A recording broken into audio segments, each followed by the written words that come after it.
Donald Trump just proudly announced that he got his marching orders from Russian President Vladimir Putin after an hour phone call. Now, understand that Donald Trump has since deleted the Truth Social post I'm about to show you because it was so humiliating. It was so pathetic. It was so bottom of the barrel embarrassing as president of the United States that he removed it.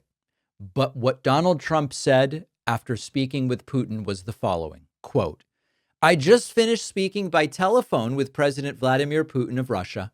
The call lasted approximately 1 hour and 15 minutes. We discussed the attack on Russia's docked airplanes by Ukraine and also various other attacks that have been taking place by both sides. It was a good conversation, but not a conversation that will lead to immediate peace. President Putin did say, and very strongly, that he will have to respond to a recent attack on the airfields. We also discussed Iran and the fact that time is running out on Iran's decision pertaining to nuclear weapons, which must be made quickly. I stated to President Putin that Iran cannot have a nuclear weapon, and on this, I believe that we are in agreement.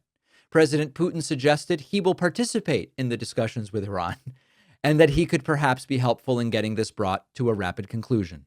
It is my opinion that Iran has been slow walking their decision on this very important matter, and we will need a definitive answer in a very short period of time." Trump has since deleted this post. Trump's instinct after Ukraine defends itself against a brutal illegal invasion is to call Putin and go, "How are you doing?" after being the victim of this attack. This is deference, not diplomacy. It's Trump live blogging subservience. Putin said very strongly that he's going to retaliate.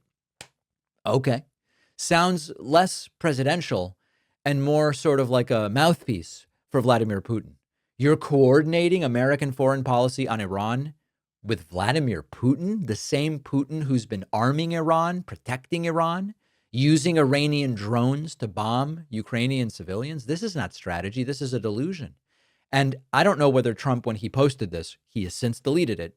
I don't know if Trump, when he posted it, believed that he and Putin together were going to bring Iran to some kind of decision.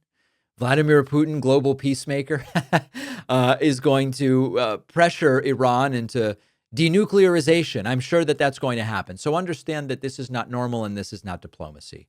This is a president of the United States bragging about taking foreign policy cues from the Kremlin while downplaying the violence of Putin's war being waged against Ukraine.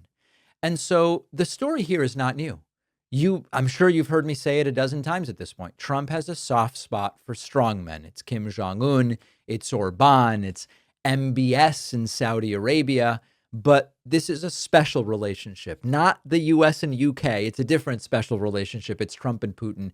It is submission disguised as strength. That's what this is. And the most disturbing part is that Trump is telling us again that he is happy to defer to Putin on this critical issue. Remember, he said he'd end the Ukraine war in 24 hours of becoming president-elect. Then it got pushed back to January. He'll end the Ukraine-Russia war within 24 hours of being sworn in. Then it was going to be within 100 days. That also didn't happen. And now he's just sort of platforming Putin's narrative, undermining NATO, and suggesting that Russia should be leading nuclear negotiations in the Middle East. It's whacked, folks. But it's not surprising. And so we shouldn't be shocked that he hasn't ended the war. It seems he's getting ready potentially to walk away and to cede total control to Putin on these critical issues. But somehow they got to Trump and said, "This is very not good. You should delete it." And Trump did, which tells us a lot. You know, every time we call out Donald Trump's authoritarianism, the right calls it media hysteria. But I want to remind you that Trump admits he's looking for ways to defy the Constitution and maybe even pursue another term. Now, if you don't know the bias behind your news, you might believe, oh, Trump's just teasing us. There's nothing here. Go to ground.news/Pacman and see how media bias influences more than your perception from Trump's policy and ability to understand and undermine constitutional norms. I've been with Ground News for years now because this is what they do. They expose the hidden agendas behind reporting sources and make it easy to compare coverage and understand critical issues.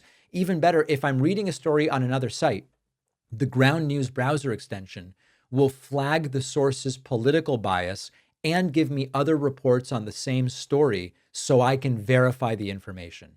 My viewers get 40% off the same unlimited Vantage plan that I use, so you get their top tier plan for just $5 a month. Go to ground.news/Pacman. The link is in the description, or scan the QR code.